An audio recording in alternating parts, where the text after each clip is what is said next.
What's up, y'all? Welcome back to Dolphins Daily with your boy Chris Kane, and we're here to talk about Dolphins, right?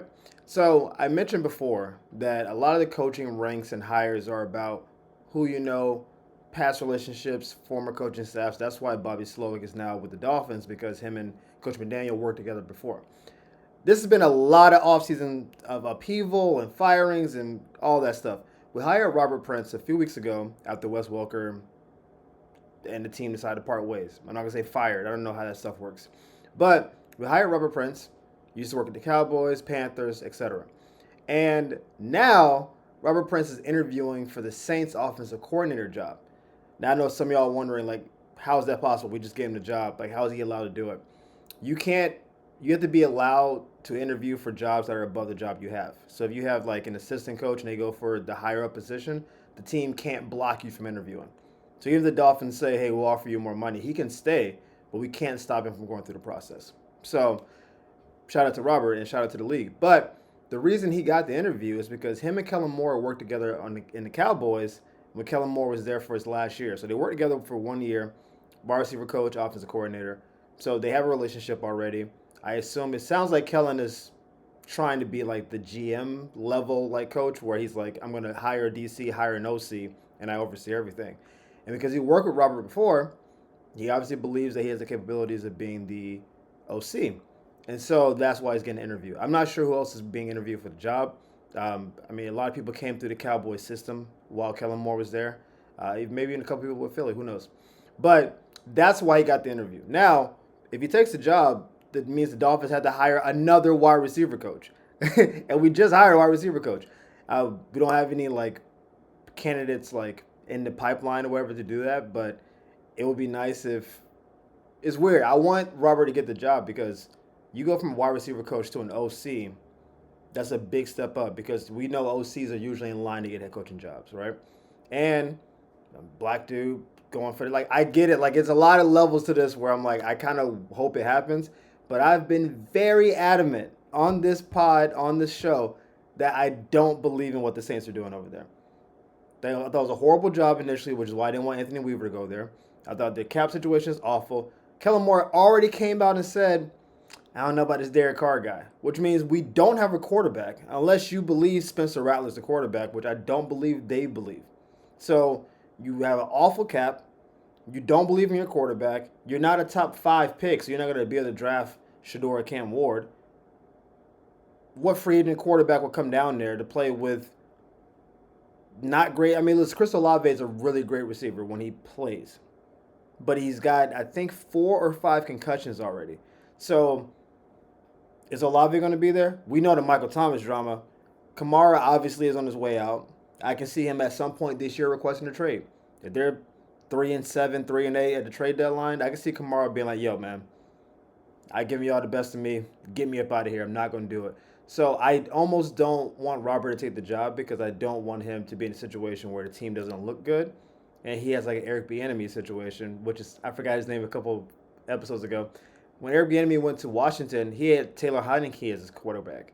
And then the Washington offense wasn't good. And people say, oh, see, it was all you need to read. I'm like, well, I was coaching Mahomes before. And now I'm coaching Taylor Heineke.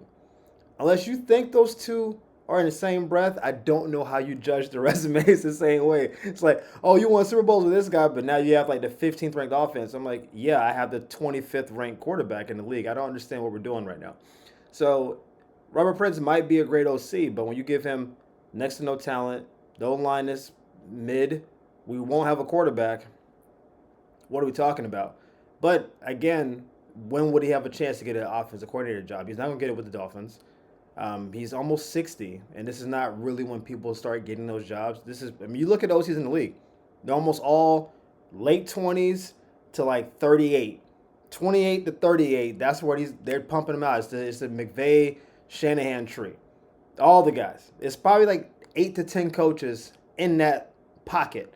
And there's a couple coming behind where it's like, oh, look out for this 29-year-old quarterback coach. So it might be the opportunity of a lifetime. It may be a bad opportunity, but sometimes you got to take what you get.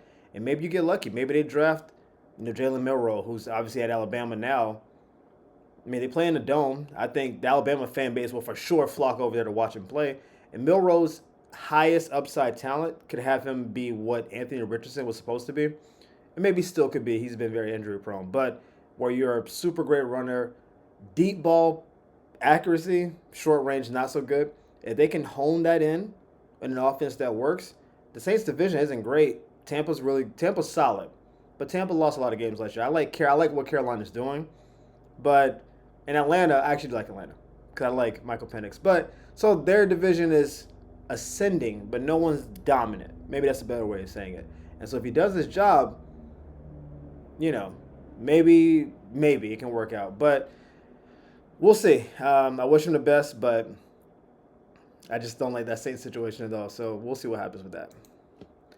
So we let Raheem Mostert go recently, as of yesterday, and Jeff Wilson is going to be a free agent. So right now we have Devon Achane and Jaylen Wright as our running backs. They may draft another running back. I assume they will. But the question is, should we expect a lot from Jaylen Wright in year two, right? Because usually you come into the league and you kind of play how you played in college, and running backs actually usually is like pop quicker. That's why Saquon was so great his first year. Zeke was so great his first year. Achane was very good last year. Like, because you're still running the ball. Like, I know there's different schemes and blocking assignments, but ultimately you're still carrying the ball. And Jaylen didn't pop the way we wanted him to. Like in the preseason, we saw a lot of bursts. In Tennessee, he was great. And we saw like a Kamara type guy where he's fast but a good receiver, and we just didn't see it on the field. And I don't know if it's because the moment just got too big for him. I don't know if it was him having to split carries with four running backs. That could be a thing as well. But now we're depending on him. And the reason you draft running backs in the second, third, fourth round is for them to eventually be either the main person or like that really strong number two. And we drafted him last year, and people said, why you need this? You have Mostert and Jeff, and you have HM. Because we knew at some point we weren't going to have two of those guys. So it was a luxury pick last year that should be a necessary hit this year. We need him to do his job. He has all the physical tools. It felt like the game was moving a little fast for him last year. That's what I saw. When I saw him in the field, like there may be a cutback, and it's like, should I cut or should I not cut? And it's like, just hit it. Like, just go. And when you stop thinking and you just let your instincts flow. And to be fair, the O-line was not great last year. I mean, even Achane didn't have 1,000 yards rushing. So I'm not going to put all this on Wright, like, oh, he wouldn't do a good job, the rookie wall, whatever. The O-line wasn't great. We weren't great at running the ball with any of our running backs last year. And then he almost never got more than 3 to 5 carries in a game. So some running backs like Derrick Henry needs almost 20 carries, and they say like to get going. And some of that is like getting those hits on your body. Some of it is wearing the defense down. And some of it is it just takes you a while to get into the flow of the game. Defenses get tired. Running backs pick up a little bit. So I'm expecting him to have a season like Achane had last year. I'm not assuming him to go from 200 yards rushing to 1,200. I think he can go from 200 close to 800 though. And I think Achane will go from about 900 this year to about 12 to 1,300 next year. That's why I think they're going to put a more concerted effort into the running game. So I do expect the pop, not Pro Bowl level, solid. If he had 800 yards, 6 to 8 touchdowns, I think Dolphin fans will be happy. And then the third year, we'll see if maybe him and Achane have like a 50-50 type split. That's my prediction. But, we'll see. Time will tell. We have a long way to go because if we draft another rookie running back that's got a little bit bigger body, like a Martinez or a Neal or a Scatterbull kind of thing, throw this prediction out the window. Just throw it out. Anything can happen. But that's what I'm saying right now.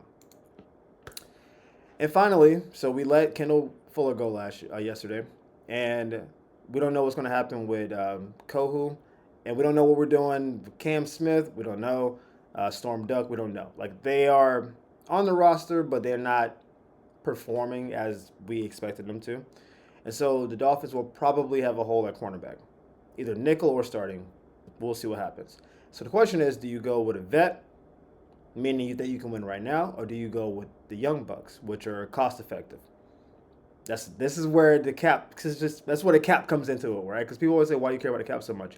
It's because if you go out and get 3 or 4 vets, you're paying them between $5 and $10 million for their position, right? Like, so let's say Stephon Gilmore got, I think, $7 million last year to play corner. 1 year, $7 million.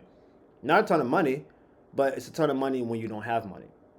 If you draft a 3rd or 4th round corner, you might pay them $800,000, $900,000 for the year.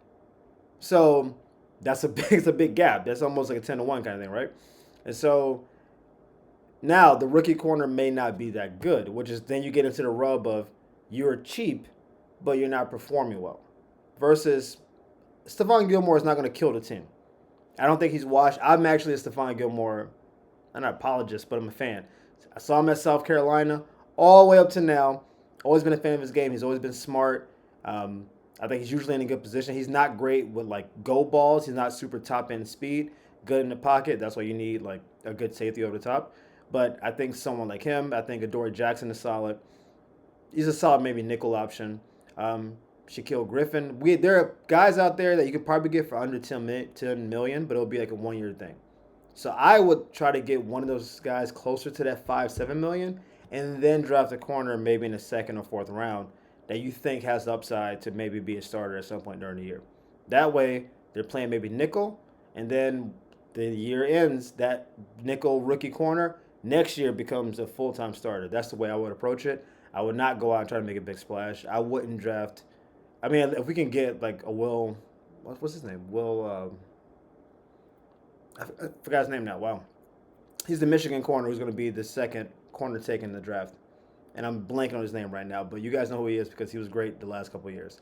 Obviously, Travis Hunter will be gone, but at best, Dolphins get the third best corner at 13. But from 3 to like 8 in cornerbacks can all. There's not a big change there. You may be like philosophy wise. Do you want the bigger corner? Do you want a smaller, fast guy? We can figure it out. But I do think we should probably explore a hybrid option. If we can get Stephon Gilmore for 1 year, 5 million, and then draft the corner in the third, fourth round, I think we're cooking with Crisco. But thank you guys for tuning in to Dolphins Daily. We appreciate the love and support. Continue to like and follow, subscribe, tell your friends and family. We'll see you next time. Peace.